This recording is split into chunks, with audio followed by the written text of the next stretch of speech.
Episode 70। देश भर के सोशल मीडिया में बहुत सारे वीडियो वायरल हो रहे हैं, जिनमें कुछ तथाकथित तिलचट्टे और तिलचट्टियों के जो कारनामे हैं वो प्रसारित हो रहे हैं। और इन तिलचट्टों और तिलचट्टियों का देश की जनता द्वारा विभिन्न स्थानों पर जो इलाज किया जा रहा है वो दर्शनीय है। और पुलिस भी इनके घर घर जाकर इन्होंने जो कारनामे किए उनका इलाज कर रही है, और यह इलाज होना बहुत आवश्यक है ताकि इस देश में भविष्य में इस तरह की बदतमीजियां, इस तरह की बदजुबानी ना हो सके। नमस्कार, बात आम जन की विशेष में आप सबको रमेश अग्रवाल का नमस्कार। आप सभी का मैं आज के एपिसोड में स्वागत करता हूं। आज इस एपिसोड में हम बात करेंगे तिलचट्टों और तिलचट्टियों की, और भारत के संसद में जो मानसून सत्र है उसमें क्या क्या कार्रवाई हुई उसकी बातचीत करेंगे। लेकिन सबसे पहले बात तथाकथित तिलचट्टों और तिलचट्टियों की। मित्रों, जैसा कि विभिन्न सोशल मीडिया से पता लग रहा है कि जो तिलचट्टे और तिलचट्टियां जंतर मंतर पर बेकाबू दिख रहे थे, आज वो तिलचट्टे और तिलचट्टियां अपने माफीनामे प्रसारित कर रहे हैं, और उनके माफीनामे के अनेक वीडियो सामने आ रहे हैं, और संभवतः पुलिस भी इनका इलाज करने लगी है। आश्चर्य तो उन लड़कियों के पोस्टर और वीडियो पर होता है जो अपने बाप और दादा की उम्र के देश के प्रधानमंत्री श्री नरेंद्र मोदी को गंदी गंदी गालियां निकाल रही थी, और इतने गंदे शब्दों का इस्तेमाल कर रही थी कि आप और हम उन शब्दों को पुरुष होते हुए भी नहीं बोल सकते। जिन गालियों का दुरुपयोग ये तिलचट्टे और तिलचट्टियां, और खासकर ये जो तिलचट्टियां कर रही थी, ये पापा की परियां कर रही थी, ये माँ बाप की लाडलियां कर रही थी, ये घर से बाहर क्या गुल खिला रही हैं, इनके बेचारे माँ बाप को क्या पता।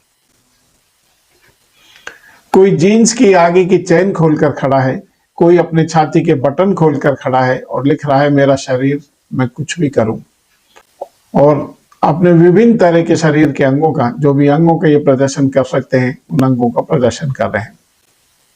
कोई गंदी गंदी गाली जो हमने अपने पुरुष जीवन में ना तो सुनी और ना ही कभी उन गालियों का उपयोग किया, ऐसी ऐसी गालियां ये देश के प्रधानमंत्री को दे रहे हैं। किस घर के संस्कार हैं, कौन सी पाठशाला में पढ़कर ये लड़के और लड़कियां समाज में आए हैं, समझ से परे हैं, राम जाने। और धन्य है पापा और मम्मी को और इन लाडलियों को जैसी संतानें पैदा की है। अब तक इनकी ख्याति और इनकी अद्भुत प्रतिभा घर और रिश्तेदारों तक अवश्य पहुंच चुकी होंगी, और इनके इष्ट मित्रों तक भी इनके ये महान कारनामे पहुंच चुके होंगे। मित्रों, जिन माँ बापों की ये लाडलियां हैं वो भी मेरी सी तरह इन लाडलियों के पिता होंगे। जिन माँ बापों की लाडलियां हैं वो कैसे लोगों को अपना मुंह दिखा रहे होंगे, राम जाने। अब खुद शर्मिंदा होकर रात में, कोई दिन में, कोई मकान के कोने में खड़े होकर अपनी गलतियों के लिए समाज से माफी मांग रहे हैं। बहनों और बेटियों, आपको यूज करने वाले लोग आपका यूज करके चले गए, और आपको अब जो विपदाएं आपके ऊपर आएंगी, जो आपके ऊपर एफआईआर दर्ज होंगी आपके कारनामों के कारण, उनमें आपको बचाने कोई नहीं आएंगे। आपने वो दृश्य भी देखा होगा, तिलचट्टा पार्टी के सौरभ दास, दीप के और अन्य लोग एक गाड़ी में भागकर पहुंच गए कि जो पंजाब में पेपर लीक हो रहे हैं, आप उसके बारे में तो बोलिए। ये कोई आपकी चिंता करने के नहीं आना। इनका लक्ष्य सिर्फ और सिर्फ केंद्र की मोदी सरकार को हिलाना था। एक तरह से इन्होंने कुछ विदेशी लोगों से इसके लिए फंडिंग ली थी, उस फंडिंग का कुछ तो काम इनको करना ही था, भले ही इनकी इज्जत आबरू और देश की इज्जत आबरू दांव पर लग जाए। और ये आंदोलन जीवी आपको बेसहारा छोड़ गए। क्या ये आपके ऊपर जो कोर्ट केस होंगे, एफआईआर होंगे, उनमें आपका साथ निभाएंगे? बिल्कुल नहीं। पहले अपने को बचाएंगे, फिर कहीं अगर मौका लगा तो आपके बारे में सोचेंगे। लेकिन ये भी सच मानिए, अब ये मामला केंद्र सरकार के हाथ में भी नहीं रहा।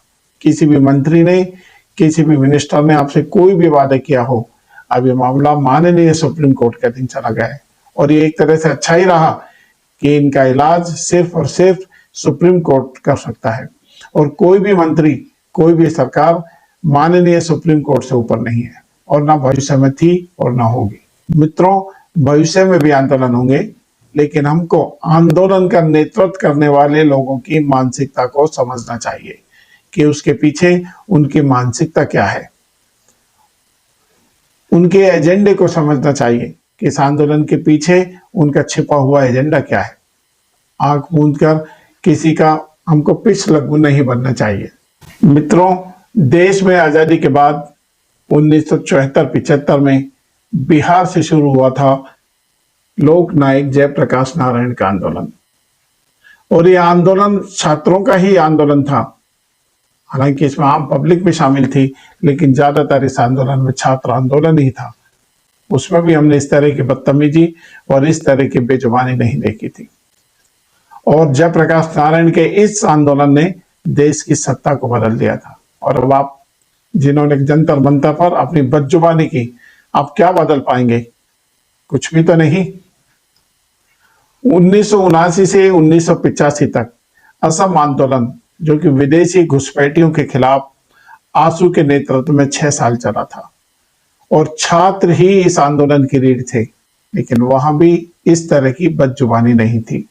तमिलनाडु का हिंदी विरोधी आंदोलन 1965 में जोर शोर से चला। उस आंदोलन में हालांकि हिंदी भाषी क्षेत्रों का घोरतम विरोध किया गया, लेकिन इस तरह की बदजुबानी उस आंदोलन में भी नहीं की गई। 2012 में इसी देश में निर्भया के गैंग रेप के ऊपर आंदोलन चला, लेकिन उस आंदोलन में भी इस तरह की बदतमीजियां नहीं की गई। और 2019-20 में सीएए और एनआरसी के विरोध में भी आंदोलन चला, लेकिन जंतर मंतर के इस आंदोलन ने बदजुबानी में और बदतमीजी में अपनी सारी हदें पार कर दी। हिंदुस्तान का कोना कोना आजादी के बाद से अब तक विभिन्न आंदोलनों का गवाह रहा है, लेकिन जंतर मंतर जैसी गंदी भाषा और गंदा प्रदर्शन वो कभी भी हमारी बहन बेटियों द्वारा आज तक देखने को नहीं मिला। इस जंतर मंतर के आंदोलन ने देश में ही नहीं, विदेश में भी हमारी छवि खराब की है कि हिंदुस्तान का युवा वर्ग किस ओर जा रहा है, उन्हें कौन भ्रमित कर रहा है। वो ना तो अपना सोच रहा है, ना अपने भविष्य के बारे में। ना तो केंद्र सरकार से आग्रह है, बार बार आग्रह है कि माननीय सुप्रीम कोर्ट के निर्देशानुसार दोषियों और साजिशकर्ताओं को छोड़ना नहीं चाहिए, और जो नाबालिग और निर्दोष हैं उनको छोड़ देना चाहिए। और हाँ, नाबालिग और जो बच्चे आपराधिक गतिविधियों में शामिल नहीं है, एक बार उनके माता पिता और अभिभावकों को बुला के उनसे इस तरह के अंडरटेकिंग लेकर ही उनको छोड़ना चाहिए कि वो भविष्य में इस तरह की गंदी राजनीतिक आंदोलन वाले लोगों के साथ, इस तरह की गंदी राजनीति वाले लोगों के साथ कभी भी एजिटेशन नहीं करेंगे, और उनके संज्ञान में लाकर ही इन बच्चों को छोड़ना चाहिए। और इन बच्चों को अच्छी तरह समझाना चाहिए कि अगर आपका भविष्य, आपके ऊपर एफआईआर लग गई तो आप भविष्य में कुछ भी नहीं कर पाएंगे, आपके सारे सपने धरे के धरे रह जाएंगे। और अब बात करेंगे संसद में चल रहे संसदकालीन सत्र में जो विभिन्न विधेयक पास हुए हैं, जिन पर चर्चा हो रही है, उनके बारे में। मित्रों, जैसा कि सारे देश में डिमांड थी, ये तिल चट्टा और तिल चट्टियां तो बाद में आए हैं, उससे पहले ही पूरा देश नीट की परीक्षा में पेपर लीक के कारण आंदोलित था। और हम जैसे और आप जैसे सब लोग धर्मेंद्र प्रधान का इस्तीफा हम पहले से ही मांग रहे थे, और इस शिक्षा व्यवस्था में बेहद सुधार की मांग कर रहे थे। जो पेपर लीक का ये विधेयक पास हुआ है, इसमें पेपर लीक करने वाले किसी भी व्यक्ति, एजेंसी, संस्था या अध्यापक को 5 से 10 साल की सजा और 1 करोड़ रुपए तक उसमें जुर्माने की राशि रखी गई है। इसका उद्देश्य पेपर लीक के मामलों में कठोर दंड और त्वरित कार्रवाई सुनिश्चित करना था, जो सरकार ने किया भी है। दूसरा विधेयक है राष्ट्रीय सम्मान विधेयक 2026, संसद के दोनों सदनों से पारित हो गया है। इस विधेयक के तहत जैसे हमारे देश में राष्ट्रगीत को सम्मान प्राप्त है, उसी तरह से वंदे मातरम को भी उतना ही सम्मान देना होगा जितना हम राष्ट्रीय गान जनगण अधिनायक को देते हैं। राष्ट्रीय गान के समान कानूनी संरक्षण देने का इस विधेयक में प्रावधान किया गया है। अब केवल राष्ट्रपति की स्वीकृति बाकी है, वो भी कुछ समय में हो ही जाएगी। और तीसरा विधेयक जो इस लोकसभा में आया, एमएसएमई अमेंडमेंट बिल 2026 राज्यसभा में प्रस्तुत किया गया। इसका उद्देश्य एमएसएमई को भुगतान में देरी की समस्या और विवाद समाधान क्षेत्र को मजबूत करना है। इस एमएसएमई विधेयक का उद्देश्य भुगतान में जो देरी होती है उसकी समस्या और जो विभिन्न विवाद होते हैं उनके समाधान को कैसे किया जाए, इसमें इस व्यवस्था को मजबूत बनाने का व्यवस्था की गई है। यह विधेयक अभी पारित होना बाकी है। अन्य विधेयक जैसे जन्म एवं मृत्यु पंजीकरण संशोधन और कुछ प्रशासनिक संशोधन संसद के समक्ष प्रस्तुत या सूचीबद्ध है। बात आमदन की में आज इतना ही। कल फिर किसी नए विषय के साथ आपसे इसी समय मुलाकात होगी। तब तक के लिए नमस्कार, शुभ रात्रि। मित्रों, आपको यह एपिसोड अच्छा लगा तो इसे लाइक करें, शेयर करें और सब्सक्राइब करें। धन्यवाद।